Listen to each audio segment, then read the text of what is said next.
La secretaria de Gobernación, Luisa María Alcalde, anunció que el Gobierno de México presentará una queja ante la Suprema Corte de Justicia de la Nación contra el ministro Luis María Aguilar.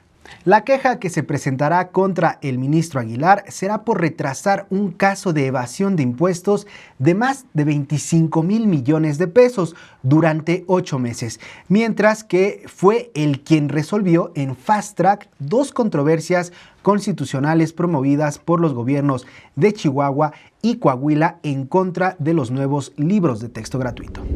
Es presentar una queja ante el Pleno de Ministras, de Ministros, precisamente por esta circunstancia de dilación en resolver.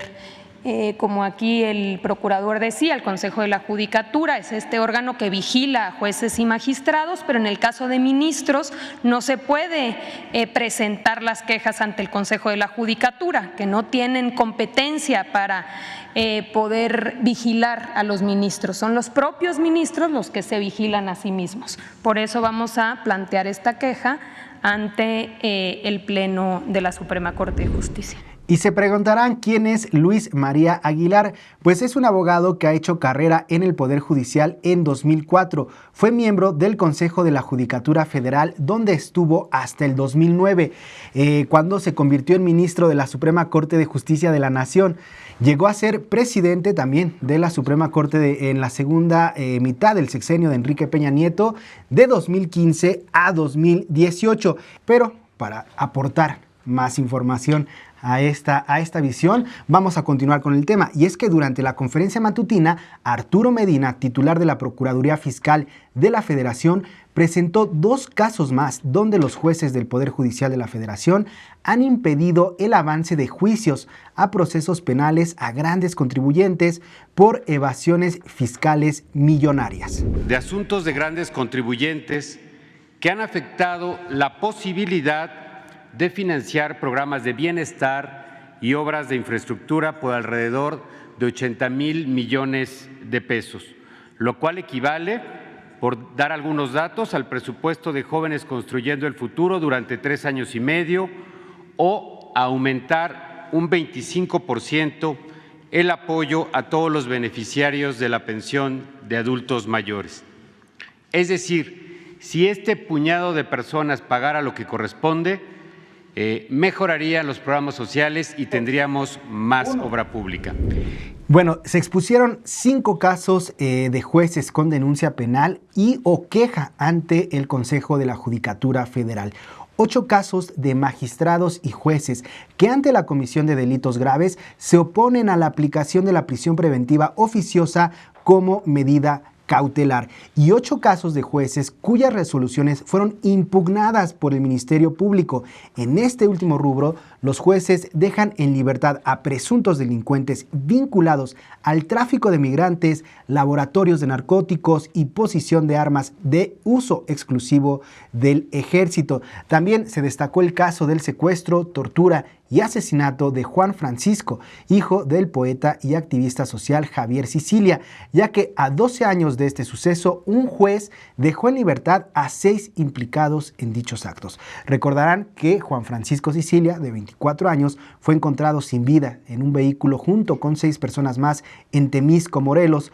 Como respuesta al secuestro y asesinato de su hijo, el poeta mexicano comenzó el movimiento por la paz con justicia y dignidad, realizando múltiples caravanas de protesta a lo largo del país, exigiendo justicia y un alto a la violencia de la guerra contra el narcotráfico. Estas caravanas produjeron que en marzo del 2013 el Senado aprobara de manera unánime la Ley General de Víctimas, por lo que dará a conocer a los magistrados, jueces y ministros que emiten resoluciones contrarias a la justicia.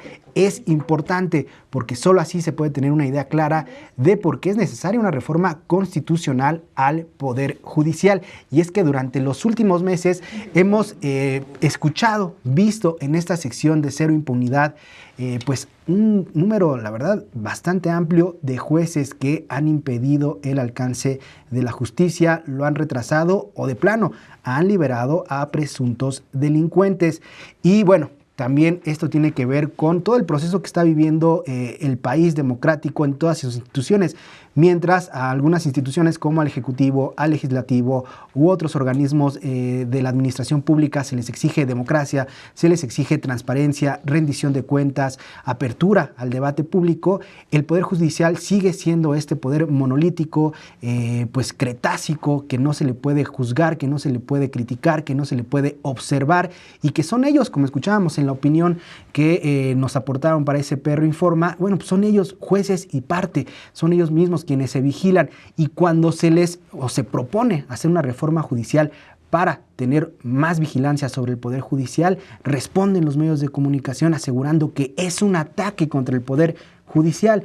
Pero, bueno, no se habla así cuando se pide transparencia de otros actores de la administración pública. Por eso es necesario exigir mayor transparencia, mayor vigilancia del Poder Judicial. Y bueno, unos se tapan con otros, porque mientras el Poder Judicial defiende los intereses, incluso hasta de guachicoleros, cuando se trata de defender al Poder Judicial, bueno, ahí están los medios de comunicación asegurando que se emprende un ataque desde la conferencia matutina contra ellos, cuando lo único que se pide es transparencia y que se abran al debate público y a la democratización que están viviendo todas las instituciones del país. Y en las siguientes semanas va el mismo debate hacia la Universidad Nacional Autónoma de México, porque si bien entendemos lo que es la autonomía de la UNAM, pues eso no significa que deban de estar sesgada a este proceso democrático que vive nuestro país. Pero díganos ustedes qué opinan de todos estos casos de jueces que, bueno, pues claramente ya hay un patrón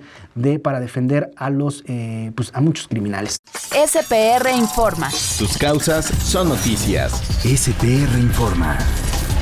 SPR Informa.